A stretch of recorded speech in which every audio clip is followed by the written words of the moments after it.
Bueno, mi nombre es Juan Carlos Rey, yo soy antropólogo, yo soy, y yo me entiendo así, y por favor, véanme así, como un sujeto político dispuesto a ayudar en lo que se pueda, en lo que yo considero, y que quizás coincidimos, que el vivir bien de los pueblos indígenas y el vivir bien de todos los venezolanos.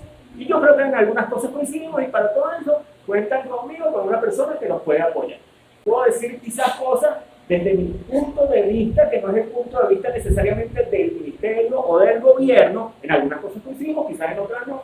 Y por eso, cuando me escuchen hablar, recuerden que está hablando es Juan Carlos, ¿sí?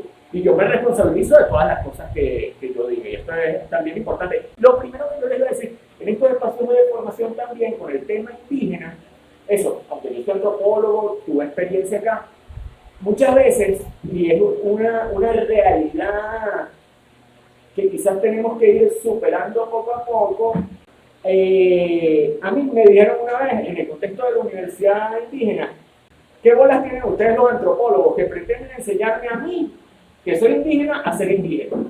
Yo jamás pudiera pretender enseñarle a un indígena a ser indígena. Mírenme y conozcan. ¿Cómo voy a saber yo qué es ser indígena? No lo sé.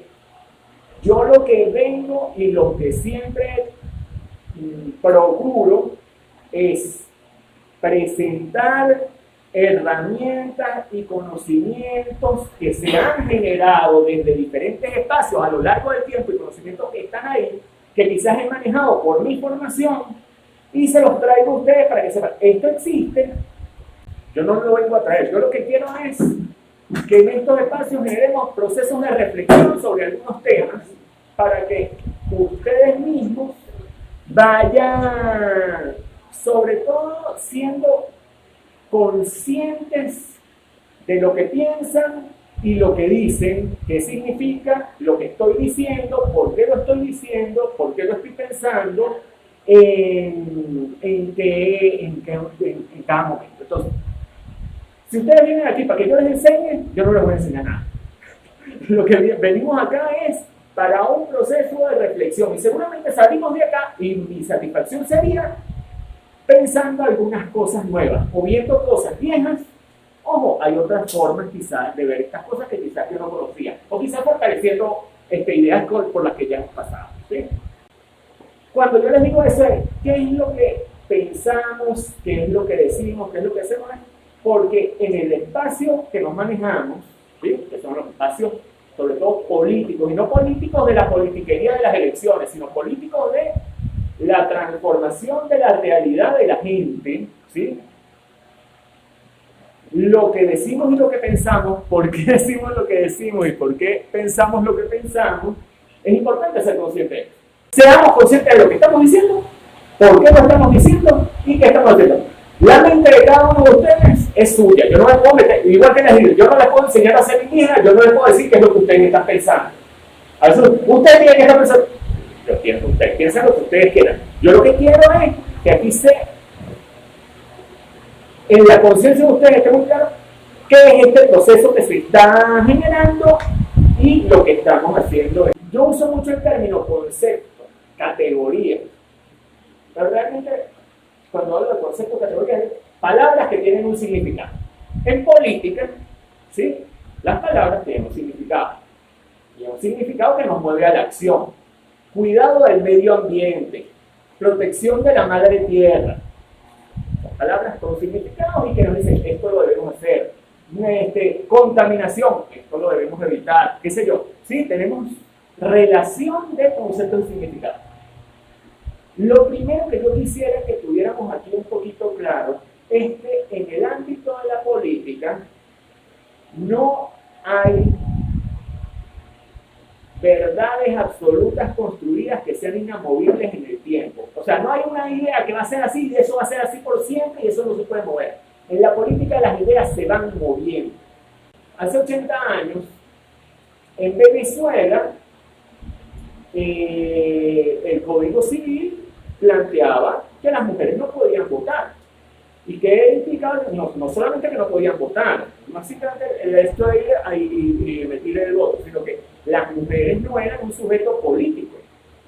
¿Y por qué? Porque se entendía hace 80 años, bueno, no, la mujer no tiene las capacidades políticas, la política es una cosa de hombre. ¿Y qué ha pasado? En esos 80 años se ha luchado por un derecho, un nuevo reconocimiento, ahora todos estamos, o sea, sería estúpido que alguien dijera que hay un sujeto, sea hombre, sea mujer, o sea de cualquier clasificación intersexual, que no tenga derechos políticos. Lo entendemos así hoy. Entendemos que los derechos son progresivos, pero eso no necesariamente es así. O sea, nuestro principio es que los derechos sean progresivos, cada vez mayor. Okay. Pero esto es a lo que voy. Entonces, en el contexto de defensa y protección de los derechos de los pueblos indígenas, y ahora voy a este tema, también la política es un espacio de diálogo y, disculpen, de lucha. Pero habla de un espacio de confrontación, un espacio de reconstrucción, redefinición de ideas, reconceptualización. Noelí repite mucho lo difícil que fue para los 3 constituyentes indígenas en 1999 que los otros constituyentes reconocieran el derecho que ellos tenían a crear la Comisión de Pueblos Indígenas, a plantear los derechos de pueblos indígenas en la Constitución, y que fue realmente una lucha para ellos. Y dice, a los diputados les dice, pero ustedes no se dan cuenta que ustedes son diputados como cualquier otro y tienen poder. Nosotros no lo teníamos, nosotros tuvimos que generar este espacio. ¿Qué es lo que vamos a hacer? Este taller lo que motiva el taller fundamentalmente es el contexto del Congreso por la Madre Tierra y la Cumbre de los Pueblos por el Cambio Climático, la COP30. En ese contexto se está generando este taller. Antes de discutir los temas específicos ambientales, al menos tuviéramos claro, y no me voy a salir de esta idea de los conceptos, tuviéramos claro cosas tan simples como el concepto del pueblo indígena. ¿Se dice etnia o pueblo indígena? ¿Todos están de acuerdo? Multiétnico y pluricultural. Así dice el preámbulo de la Constitución. ¿Qué quiere decir? Disculpen, y esto es importante para todos, porque, y es lo que yo les digo. ¿Qué es lo importante? Yo siempre he dicho multiétnico. ¿Qué quiere decir esto? Porque lo estoy diciendo.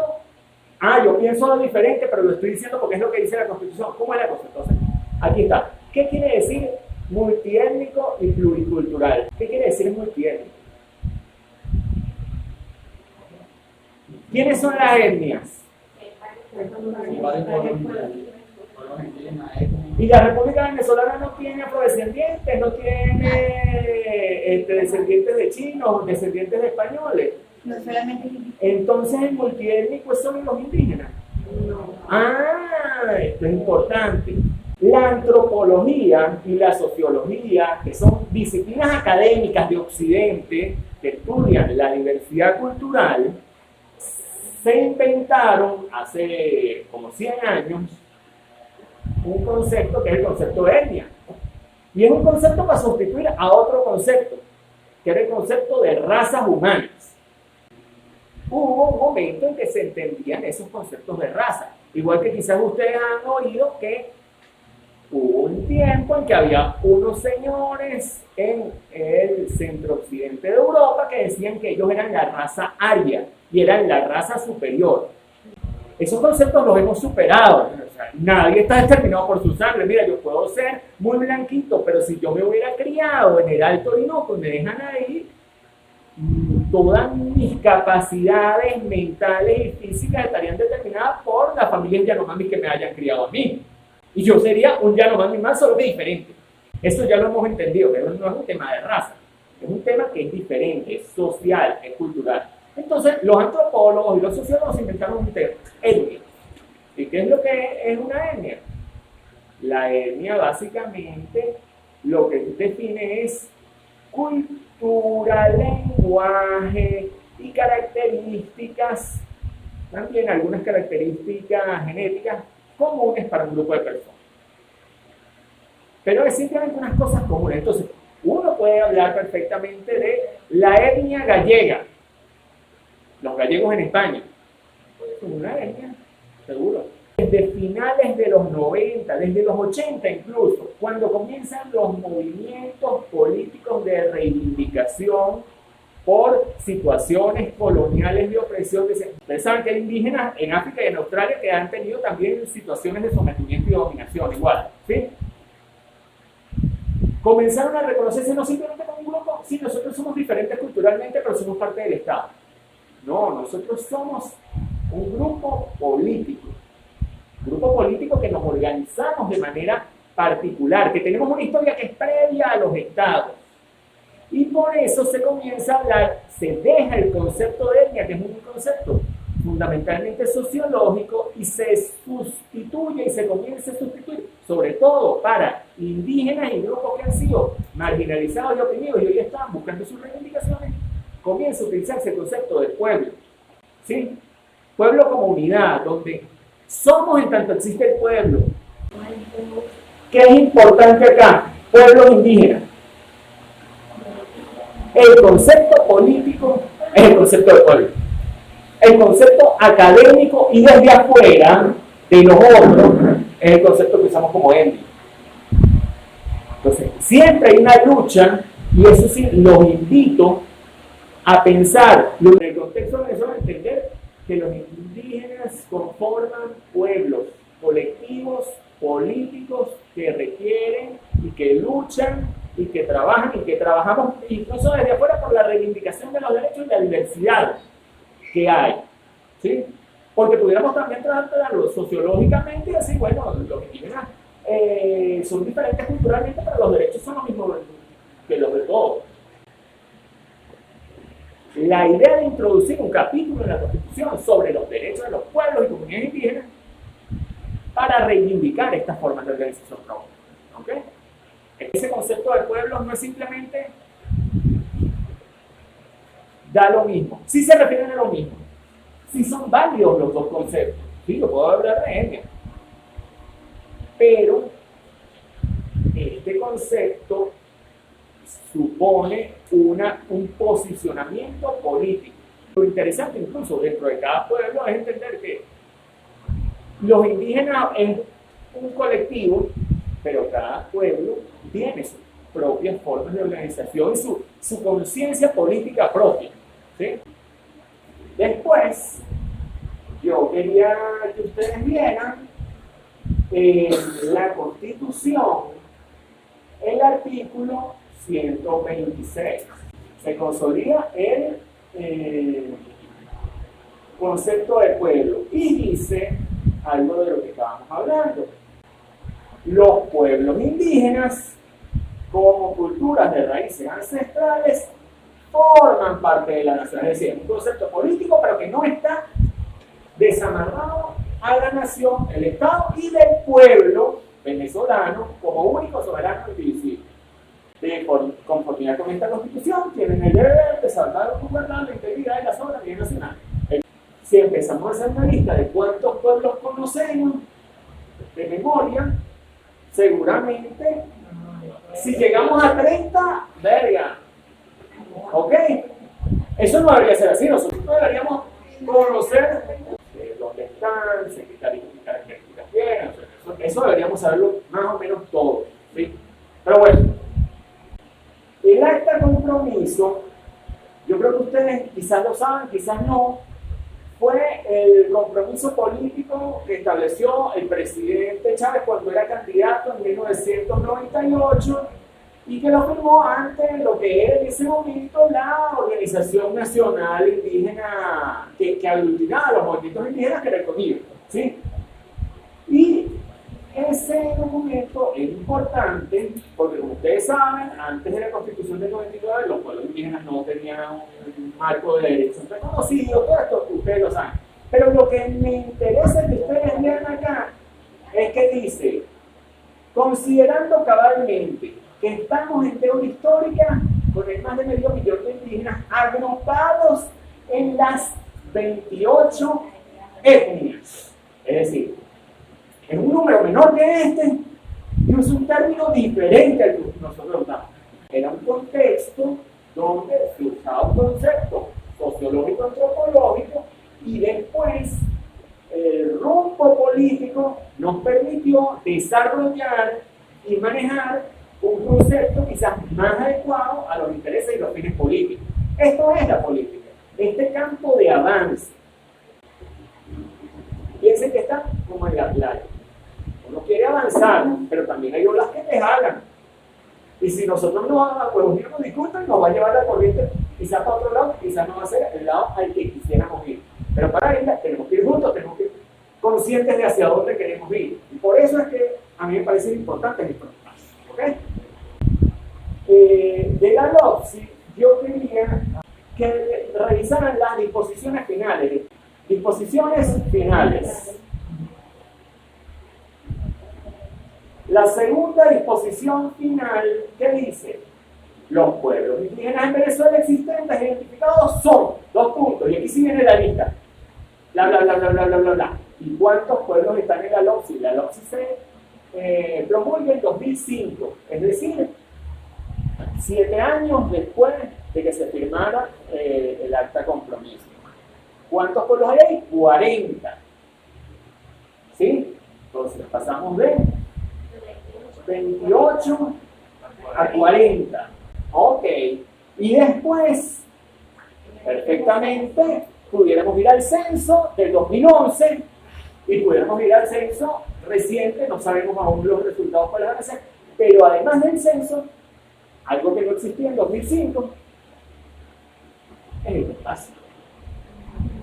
Y este espacio, como órgano rector en pueblos indígenas, tiene la facultad de conocer y reconocer nuevos pueblos.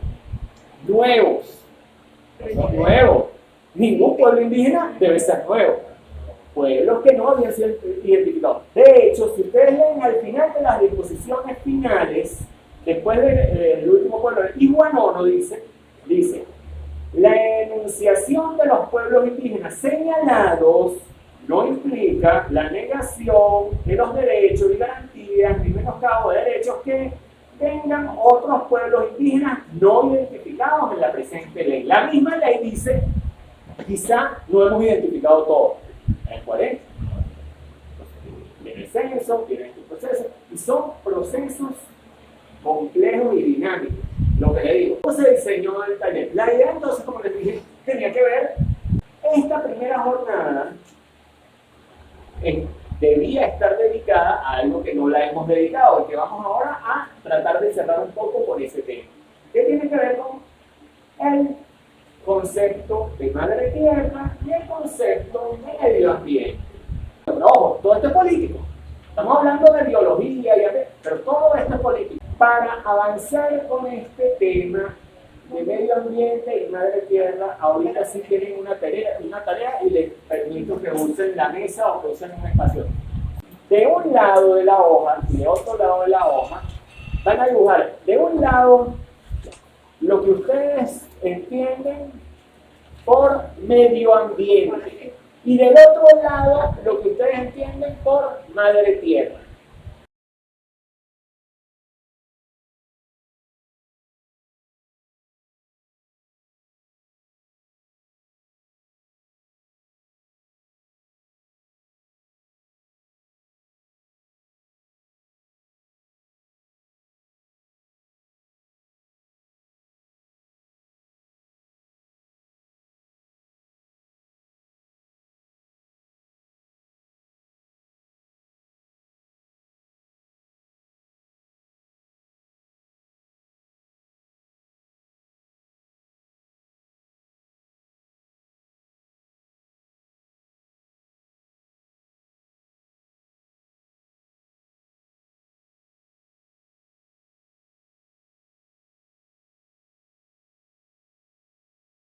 Tenemos el ambiente como un espacio, el que sea, hay un espacio concreto que puede ser desde esta oficina hasta un sitio ideal que no existe, pero me lo estoy imaginando. Entonces, y donde hay cosas, ¿verdad? cosas de la naturaleza y cosas culturales, construidas, cosas creadas por los hombres, ¿verdad? Hay algunos que hicieron ambientes muy bonitos, como que limpios, y otros ambientes distorsionados, pero son ambientes, ¿verdad? Y entendemos que todo esto... Ok, vamos ahora con el otro, Madre Tierra.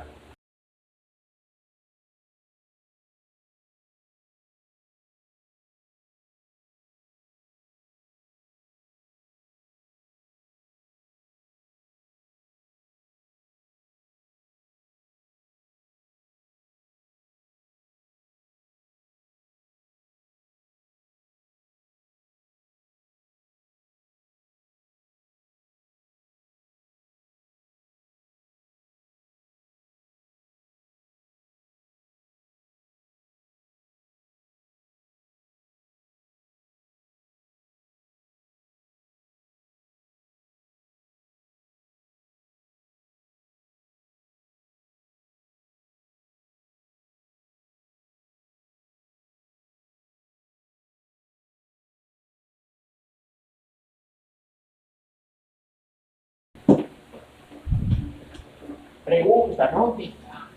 ¿Nos pasa algo parecido entre estos conceptos de ambiente, madre tierra, etnia y pueblos indígenas? ¿O no nos pasa algo parecido? Sí. Ok. Si nos pasa algo parecido, yo creo que sí.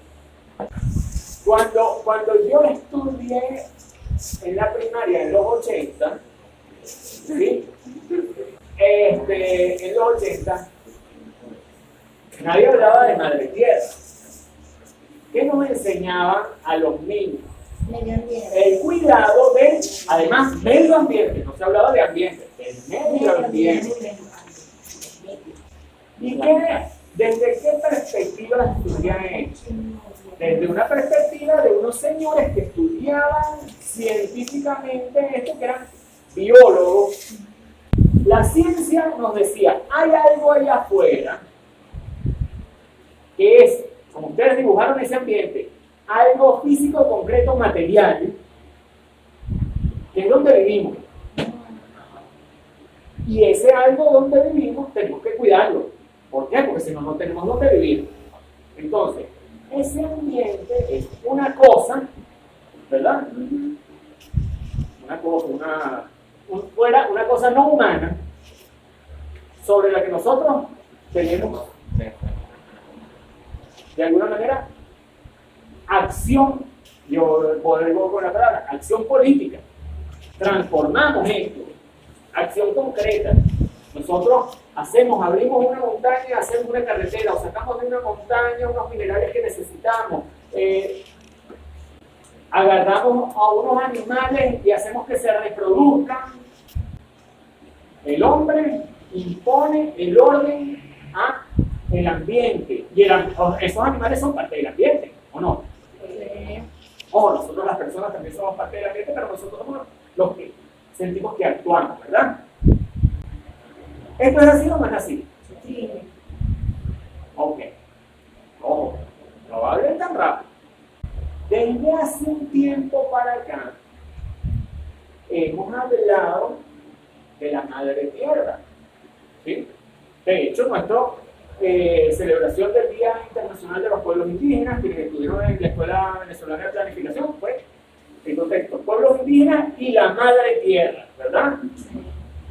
Y no solamente auspiciado por pueblos indígenas, por ecosocialismo. El ecosocialismo asume ese concepto de madre tierra. En el contexto del nuevo congreso que hay, se habla de la madre tierra. ¿Qué es la madre tierra y de dónde surge ese concepto y qué implica ese concepto?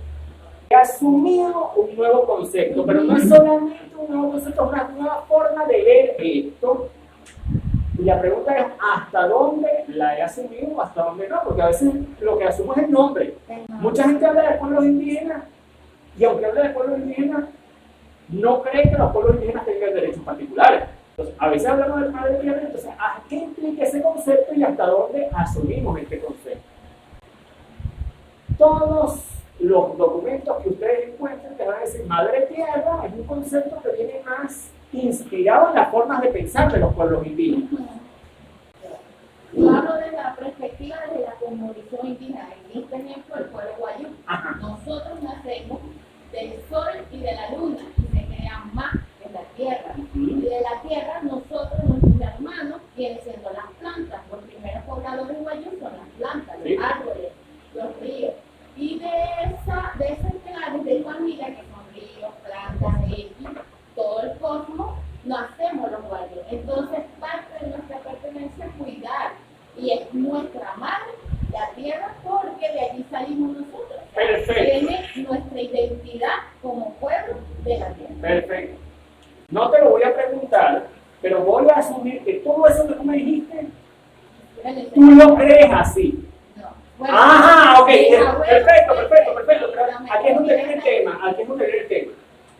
Tú no lo crees así, eso era lo que creían tus abuelos. Ok. No te voy a preguntar qué es lo que tú crees. Pero eso es lo que dicen tus abuelos y este es el discurso. Entonces podemos decir, el discurso de la madre tierra, si fuera así, está construido en funcional. Muchos de los conocimientos,